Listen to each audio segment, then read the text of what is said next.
my two favorite children in the world. You ready for chapter 46?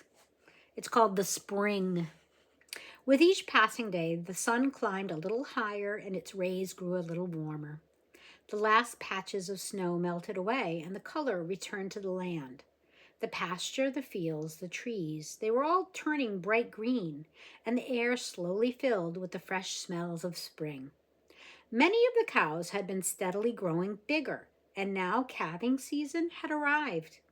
When the time was right, each cow went out to the pasture so her calf could be born in a soft grass. The robot stood nearby just in case anyone needed her help, but nobody ever did. Even the first-time mothers knew what to do instinctively. And soon, newborn calves were frolicking around the farm. Spring was a happy, exciting time, yet Roz was distracted. More and more, she found herself looking to the skies, hoping to see Brightbill and his flock. She knew they were on their way.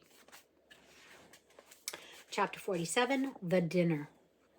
Mr. Sharif hopped out of his truck with his arms full of shopping bags. He limped toward the farmhouse, dragging his leg in the usual way. And then he fell. Roz ran over and found the man sprawled on the driveway, groceries scattered around him. "Are you okay?" she asked, pulling him to his feet. "I'm fine," he grumbled. Roz started picking up the groceries and said, "Let me help you inside."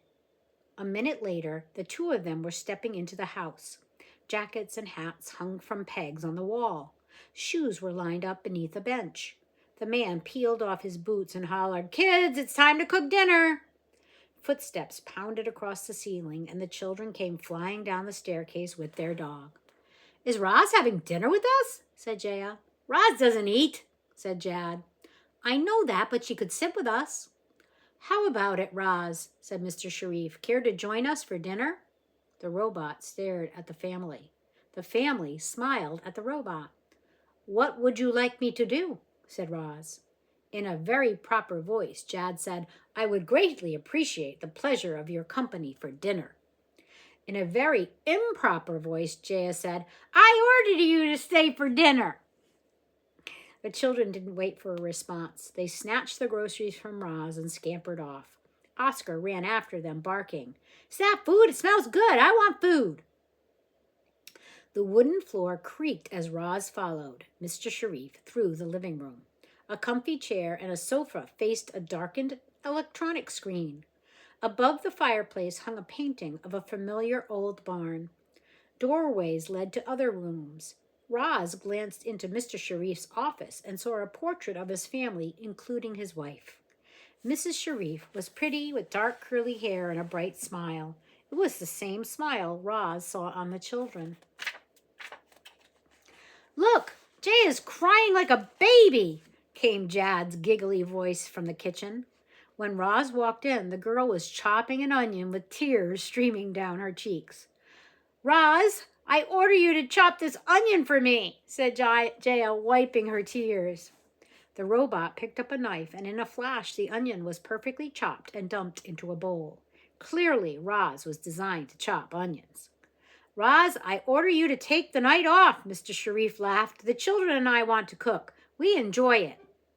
More vegetables were chopped. Skillets started sizzling. Delicious aromas swirled together.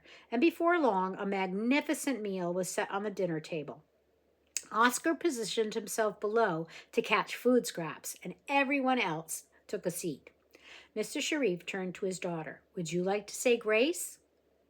The girl lowered her head. "Thank you, God, for this yummy food we are about to gobble down. Amen." "Thank you, Jaya," Mr. Sharif said with a wink. "And thank you, Roz, for everything you've done this past year. I have my doubts, but now I can't imagine what we'd do without you." The children looked at each other. Then the family grabbed their knives and forks and dug into dinner. A colorful leafy salad, a plate of sautéed asparagus, creamy mashed potatoes, and buttered bread and a tall glass of milk. The meal was beautiful. But as Roz scanned the table, her eyes kept returning to the roasted chicken. It was about the size of Brightbill. Suddenly, the robot was full of questions. Do chickens live happy lives? Did this chicken know it would be eaten? Were humans bad for eating animals? No, thought Roz, humans were simply following their instincts, like all creatures, like Roz herself. At least the Sharifs honored this animal by giving thanks and by turning it into a beautiful, nourishing meal. After he'd finished eating, Mr. Sharif stepped out of the room and returned a moment later carrying a violin and a bow. Growing up, I dreamed of being a musician, he said, thumping back into his chair. He turned to the instrument, put it under his chin, and started to play. His bow glided back and forth, his fingers danced across the strings, and a lovely old folk song filled the room. Mr. Sharif tapped his foot as the notes rang out, soft and then loud, slow and then fast. The song ended with a flourish, and the music faded to silence. Then he rested the violin on his knee.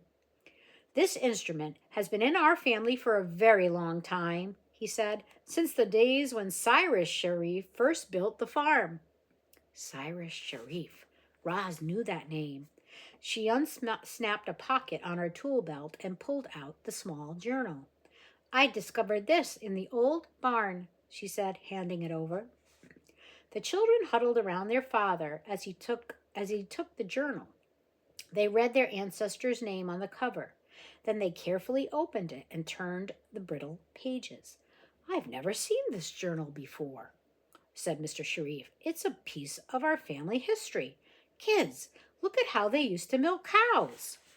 Roz left the Sharifs like that, examining the journal, learning about their family's history. But what about their family's future?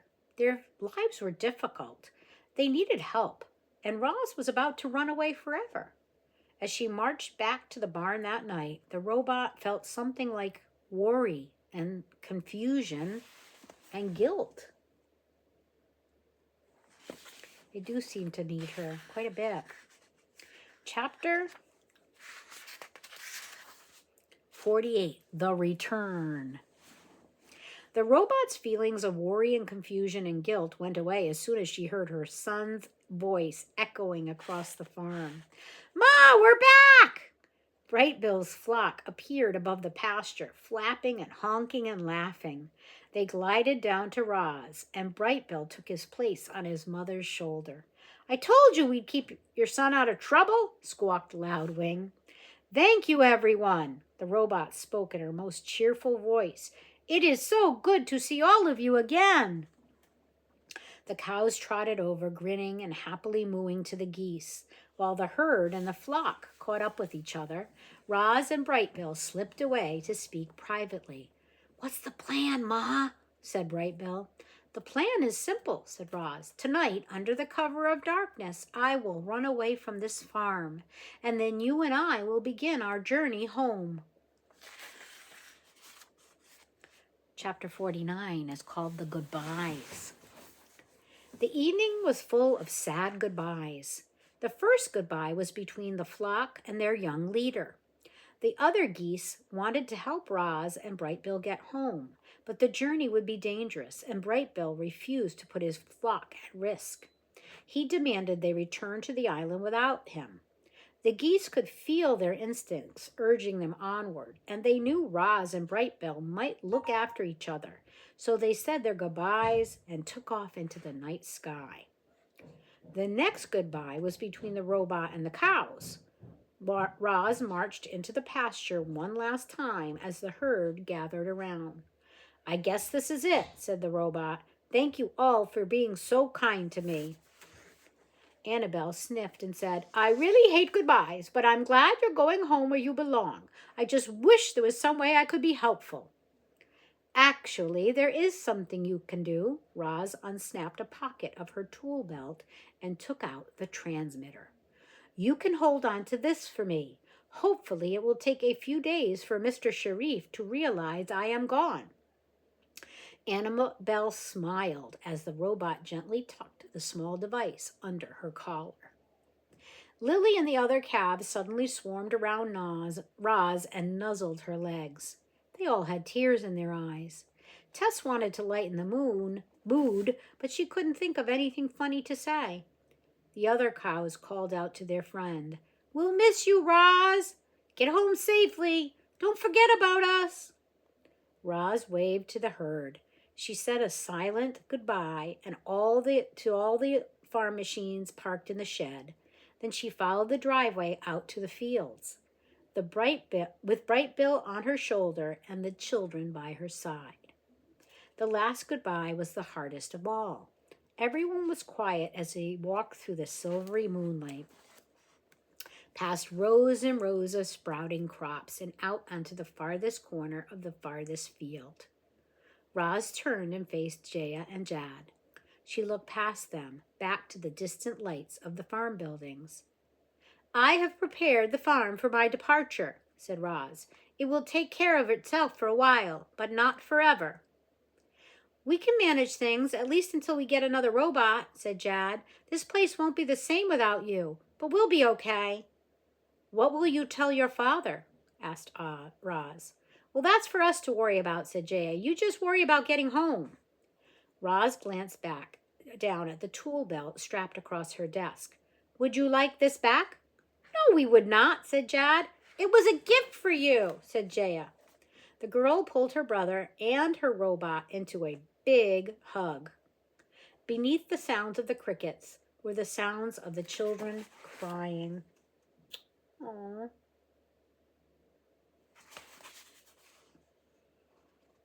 "How will we know you've made it home?" said Jad. "We need to know how your story ends," said Jaya.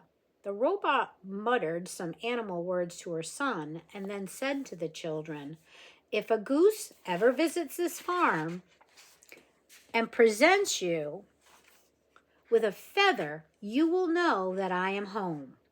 The children smiled through their tears and waited for their friends to leave. But the robot didn't move. More than anything, Roz wanted to go home, and yet she was conflicted. She cared about this family and this farm, and now she was abandoning them. The robot lurched forward, then backward again and again as her computer brain struggled with all these thoughts and feelings. Finally, the children gave her a gentle push that she needed. "Roz, we order you to run away." And the robot did as she was told. Chapter 50, The Free Robot. At long last, Roz was free.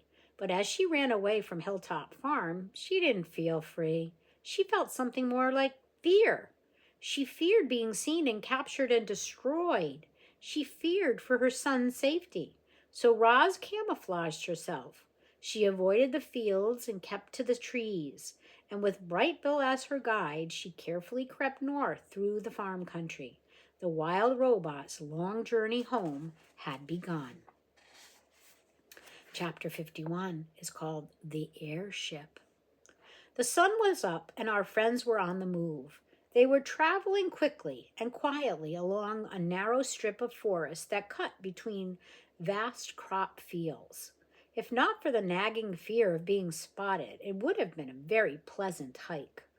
Wind whispered through the leaves. Insects hummed and chirped. Farm machines rumbled in the distance. And then there came a new sound, a buzzing sound. Our friends hid in the underbrush as an airship rose from the horizon ahead of them. It was a sleek white triangle flying low and fast. Roz adjusted her vision and saw familiar robots gazing out the front window. Rico 1, Rico 2, and Rico 3 had been destroyed back on the island. Perhaps these robots were Rico 4, 5, and 6?